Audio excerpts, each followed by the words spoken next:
नोएडा देश का show window. यहाँ की सड़कों से लेकर मल्टी स्टोरी बिल्डिंग कांच जैसी चमकती हैं, लेकिन उस कांच के पीछे सिस्टम का एक ऐसा गड्ढा है जिसमें भ्रष्टाचार का दलदल और लापरवाही का पानी भरा है, और उसमें डूब कर मर रहा है नोएडा। 27 साल के इंजीनियर युवराज मेहता की नोएडा के एक पानी भरे गड्ढे में मौत के 60 घंटों से ज्यादा का समय हो चुका है। इन 60 घंटों में सवाल तो 60 घूम रहे हैं, लेकिन जवाब 6 सवालों के भी नहीं मिल रहे।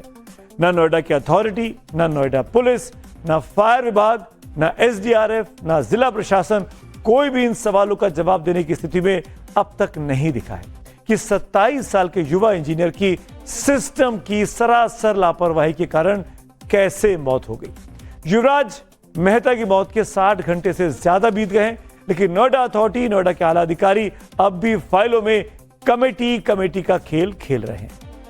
रिहायशी सोसाइटी के सामने बेसमेंट के गड्ढों को खुला कैसे रहने दिया गया? अथॉरिटी ने ऐसी लापरवाही बरतने वाले बिल्डरों के खिलाफ समय रहते, यानी कि इस दुर्घटना के पहले एक्शन क्यों नहीं लिया? तीसरा सवाल, उस खतरनाक टर्न पर जहां युवराज की कार पानी भरे बेसमेंट वाले गड्ढे में चली गई, वहां पर बैरिकेडिंग क्यों नहीं थी, कोई दीवार क्यों नहीं थी? चौथा सवाल, उस जगह पर जहां कोहसा था, कोहरे का मौसम है, रिफ्लेक्टर्स क्यों नहीं लगे थे? ट्रैफिक को सतर्क करने के लिए कि आगे खतरा है, संभल के चलिए, कोई चेतावनी बोर्ड क्यों नहीं लगा था? पुलिस और एसडीआरएफ की जिस रेस्क्यू टीम ने युवराज को मरता छोड़ दिया, जहां सोच समझ के बोल रहा हूं, जो रेस्क्यू टीम वहां पहुंची उसने युवराज को लिटरली मरता छोड़ दिया, देखते रहे, तमाशबीन बने रहे। उन पर कार्रवाई क्यों नहीं की जा रही है? कौन से लोग पहुंचे थे और उन पर कार्रवाई क्यों नहीं की गई अब तक? क्या जूनियर इंजीनियर को बर्खास्त कर देने भर से प्रशासन की जिम्मेदारी खत्म हो गई? और क्या अथॉरिटी और प्रशासन के बड़े अधिकारियों की कोई जिम्मेदारी नहीं बनती है? केवल गलती एक जूनियर इंजीनियर की है, बड़े अधिकारी ऐसे घूमते रहेंगे? बल्कि एक अहम सवाल तो यह भी है कि इंजीनियर की मौत वाले गड्ढे का आखिर मालिक कौन है? जहां पर वो गड्ढा था, पानी भरा था, उस जगह का मालिक कौन है? इसको लेकर भी एक विवाद का विषय छिड़ गया है। तो आज चक्रव्यूह में हम पूछेंगे, उस खूनी गड्ढे का असली मालिक कौन है? क्या जूनियर इंजीनियर पर गाज गिराकर सिस्टम के बड़े बगड़े मगरमच्छों को बचा लिया जाएगा?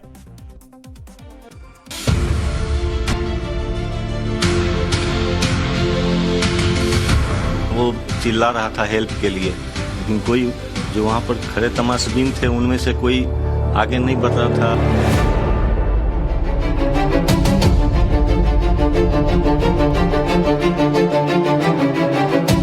फायर ब्रिगेड की क्रेन, साथ ही साथ सर्च लाइट्स और मेकशिफ्ट बोट का उपयोग करते हुए उसको बचाने का प्रयास किए गए। वो इसमें इसलिए नहीं दाग रहे थे, वो बोल रहे थे कि ये बेसमेंट खुदा हुआ है, इसमें बहुत सारे सरिया हैं, इसके अंदर हम नहीं जाएंगे, इसमें बहुत ठंडा पानी है। वहाँ के जेई को सेवा मुक्त कर दिया गया है, और इसके अलावा सीओ सर ने संबंधित वहाँ के जो अधिकारी कर्मचारी उनका स्पष्टीकरण भी मांगा है। फायर ब्रिगेड की बहुत बड़ी गलती है, पूरी सुविधा होने के बावजूद उस लड़के को अपना आप से नहीं बचाया उन्होंने। और अब एक बड़ी खबर है, जिस तरीके से टाइम्स ऑफ इंडिया ने, टाइम्स नाउ नवभारत ने इस खबर को उठाया, उसके बाद अब सरकार के कानों पे जू रेंगा है। और अभी अभी इसी वक्त ये खबर आ रही है कि नोएडा में जो मौत हुई युवराज की, उस मामले में नवभारत की खबर का बड़ा असर हुआ है। नोएडा अथॉरिटी के जो सबसे बड़े अधिकारी हैं, जो सीईओ हैं, एम लोकेश, उन पर गाज गिर गई है। उनको एसआईटी बनने के बाद सीएम योगी ने सीईओ को फिलहाल प्रतीक्षारत कैटेगरी में डाल दिया, यानी एम लोकेश को फिलहाल अपने पद से हटाया गया है। लोकेश एम उनका नाम है, उनको फिलहाल प्रतीक्षारत कर दिया गया है। यह इस वक्त की सबसे बड़ी खबर है। जब से यह दुर्घटना घटी, जिस तरीके से युवराज की दर्दनाक मौत हुई, पूरे सिस्टम के तमाम अधिकारियों की आंखों के सामने लड़का 2 घंटे तक तड़पता रहा। उसके बाद जिस अंदाज में लगातार नवभारत रिपोर्ट करता रहा, उसके बाद अब जाकर कुछ एक्शन लेता हुआ दिखाई दिया किसी बड़े अधिकारी पर। ये अभी अभी की खबर का असर है। और जो कुछ हुआ उस दिन, वो जरा ध्यान से देखिएगा, बहुत ही दर्दनाक कहानी है ये। पापा मैं डूब रहा हूं, ये पुकार अनसुनी रह गई। अफसरों की कुर्सियां गर्म, इंसानियत की सांसें ठंडी पड़ गई। ओम शांति। युवराज मेहता के लिए हम सब की तरफ से श्रद्धांजलि। 27 साल का युवराज, आंखों में सपने थे, करियर में कुछ कर गुजरने का जज्बा था। घर लौटते वक्त घने कोहरे में एक छोटी सी गलती और सिस्टम की लापरवाही ने एक बूढ़े पिता से सब कुछ छीन लिया। चिल्ला रहा था हेल्प के लिए, लेकिन कोई जो वहां पर खड़े तमाशबीन थे उनमें से कोई आगे नहीं बढ़ रहा था। एनडीआरएफ की टीम आई, लेकिन उनके पास पूरा इंफ्रास्ट्रक्चर नहीं था। वो केवल रस्सी के सहारे जाना चाह रहे थे, जो कि वहां पहुंच नहीं रही थी। उनके पास डाइवर या स्विमर होना चाहिए था, जब बोट से वहां एक्सेस कर सकते तो मेरी बेटे की जान बचाई जा सकती थी, जो कि संभव नहीं हुआ। और जैसा कि हर बार होता है, इस बार भी हुआ।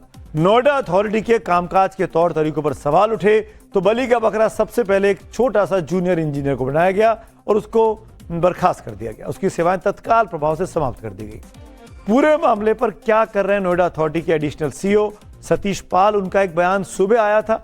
नोएडा पुलिस के जॉइंट सीपी राजीव नारायण मिश्रा ने दिन में हमसे बात करते वक्त क्या कहा, पहले ये 2 बयान सुनिए।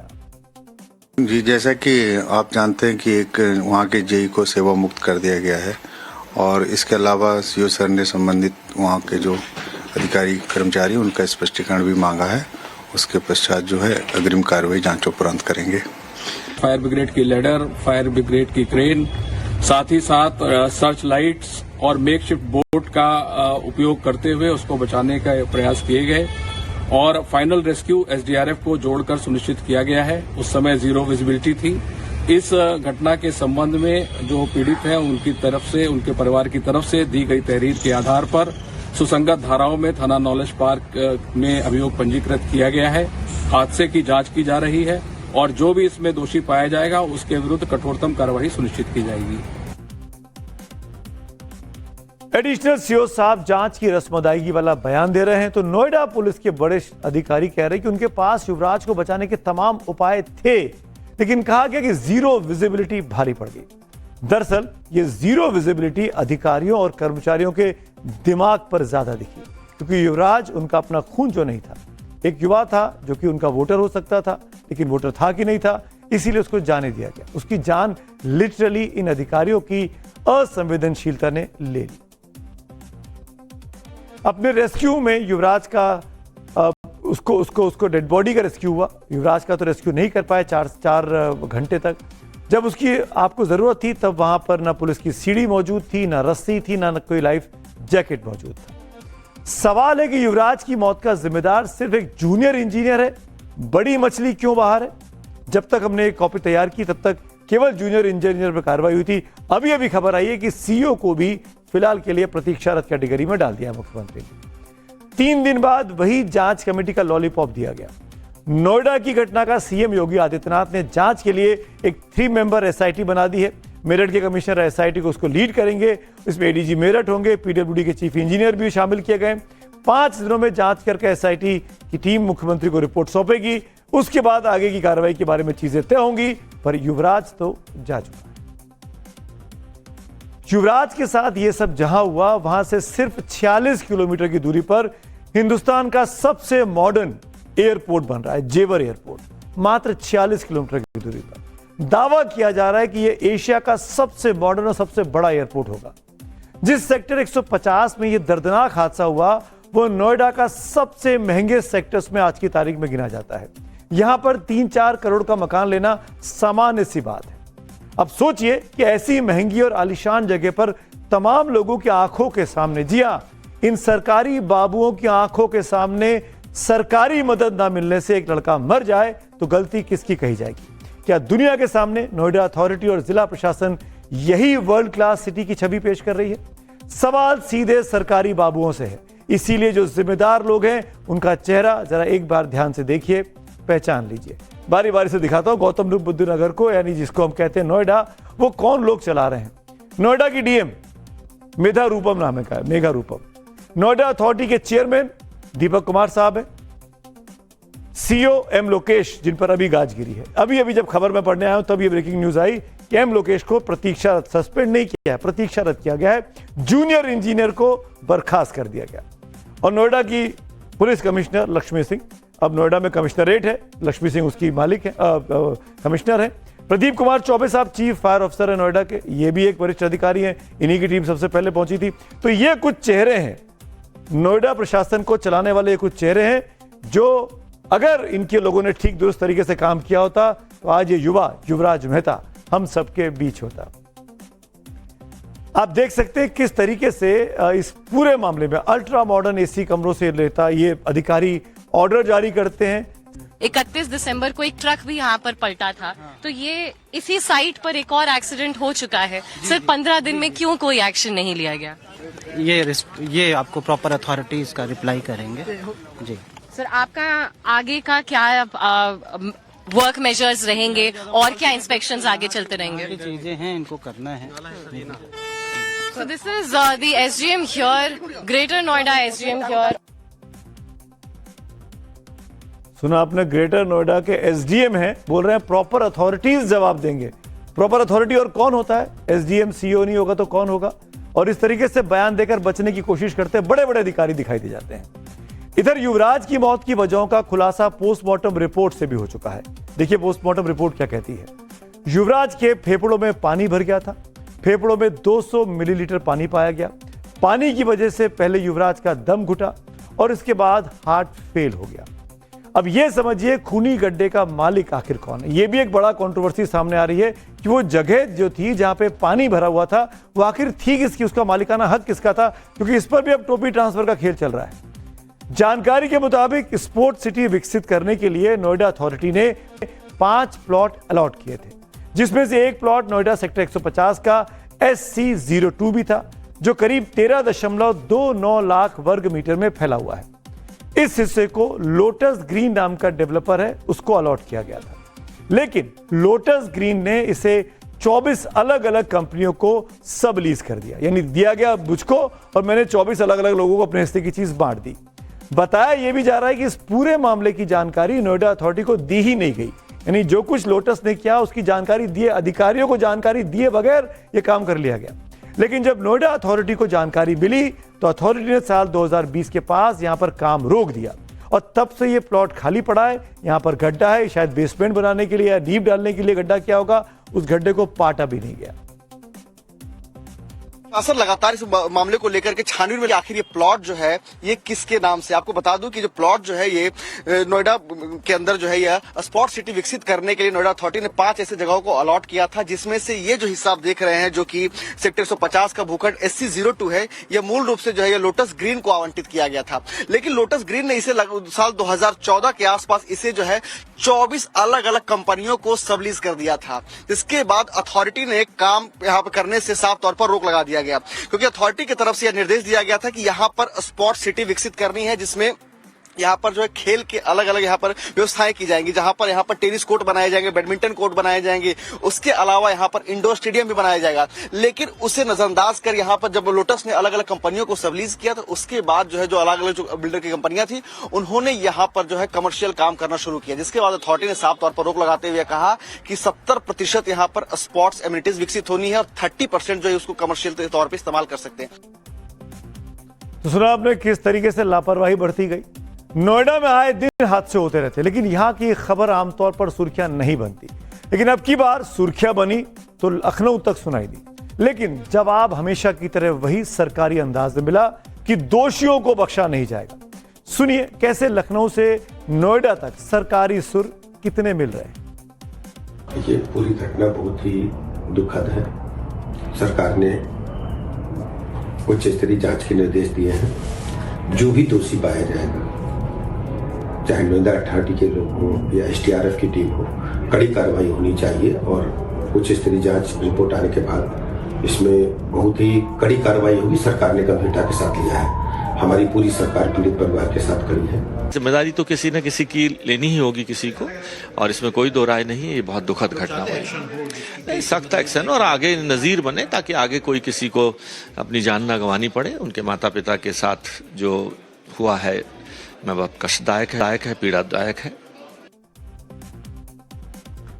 अब आप जानना चाह रहे होंगे जिनको पूरा मामला नहीं पता, वो जरा ध्यान से अगले कुछ मेरे साथ मिनट बिताइए, आपको पूरा मामला समझा देता हूं। युवराज मेहता शुक्रवार रात करीब 12:30-1 बजे के आसपास गुरुग्राम से अपनी ड्यूटी कर घर वापस लौट रहे थे। सेक्टर 150 में उनका फ्लैट था जहां वो रहते थे। घर वो पहुंचने ही वाले थे, रोज वहां से आते जाते थे। उस रात को बहुत कोहरा था। कोहरे की वजह से कार चला रहे युवराज को सड़क का साइड ठीक से नहीं दिखा और वो बाउंड्री तोड़कर, जहां पर वो बाउंड्री बनी थी जो कि टूटी हुई थी ट्रक के हादसे की वजह से, उसको और हिस्से को तोड़ते हुए करीब 30 फीट गहरे पानी में अपनी कार समेत गिर जाते हैं। रात करीब 12:20 के आसपास युवराज कार से निकलकर उसकी छत पर आ जाते हैं और अपने पिता राजकुमार मेहता को फोन कर मदद मांगते हैं। यानी एकदम से कार डूबी नहीं, कार ऊपर तैर रही थी, कीचड़ था, दलदल रहा होगा। उस पर के फोन करते हैं। पिता तुरंत, जो कि बगल में ही रहते हैं, उनकी सोसाइटी है, वो मौके पर पहुंच जाते हैं और फिर पिता, जो युवराज के पिता राजकुमार, वो 112 नंबर जो कि एक इमरजेंसी नंबर है, उस पर डायल कर सूचना देते हैं। 12:50 पर लोकल पुलिस और फायर ब्रिगेड की टीम मौके पर पहुंच जाती है। 12:50 पर, समय का ध्यान रखिएगा। एक स्थानीय व्यक्ति जो कि मोहिंदर है, वो भी उस वक्त वहां पहुंचता है, जो कि एक डिलीवरी बॉय है। वो पानी में कूदकर उस व्यक्ति को, उस बच्चे को बचाने की कोशिश करता है, लेकिन वो भी सफल नहीं हो पाता है।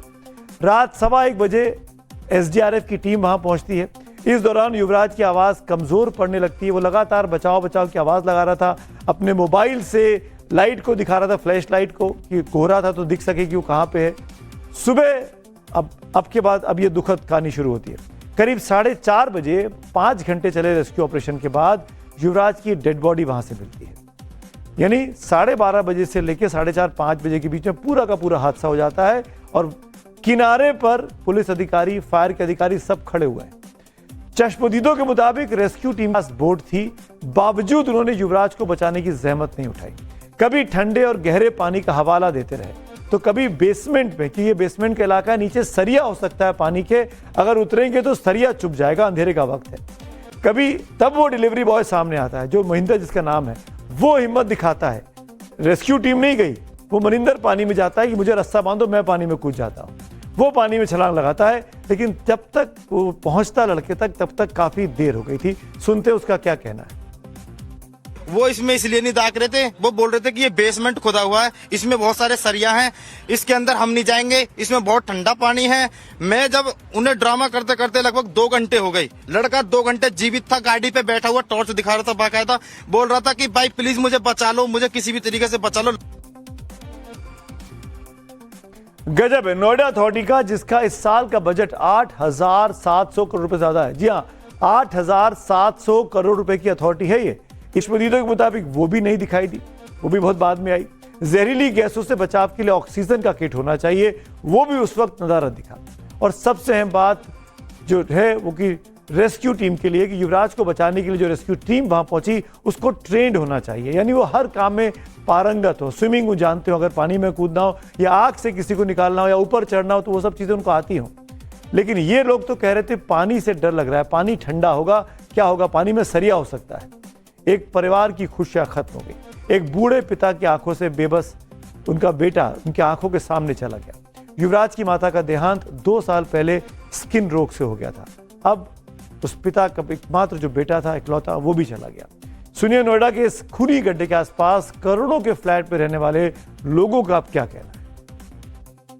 यहाँ इसलिए आए हैं कि हमारी आवाज इस सेक्टर की जो समस्या हैं, जो असुरक्षा की भावनाएं हैं, वो शासन तक पहुंचे और वो इस बारे में संवेदनशीलता के साथ विचार करे और समझे कि यहाँ प्रॉब्लम है और जो भी इसके समाधान है वो सब उनके दायरे में है। इसमें कोई बहुत मैजिक या कोई अविश्वसनीय टाइप की आवश्यकता नहीं है। वो अपने सामान्य प्रक्रिया से भी हमारी सारी समस्याओं का समाधान कर सकते हैं। आप लोग क्या कहेंगे, पहले भी ऐसे हादसे यहाँ पे हुए हैं, एक ट्रक का एक्सीडेंट भी हुआ था, लोग बता रहे हैं कुछ दिन पहले। ट्रक के एक्सीडेंट के बाद भी ना बिल्डर चेता ना अथॉरिटी चेती।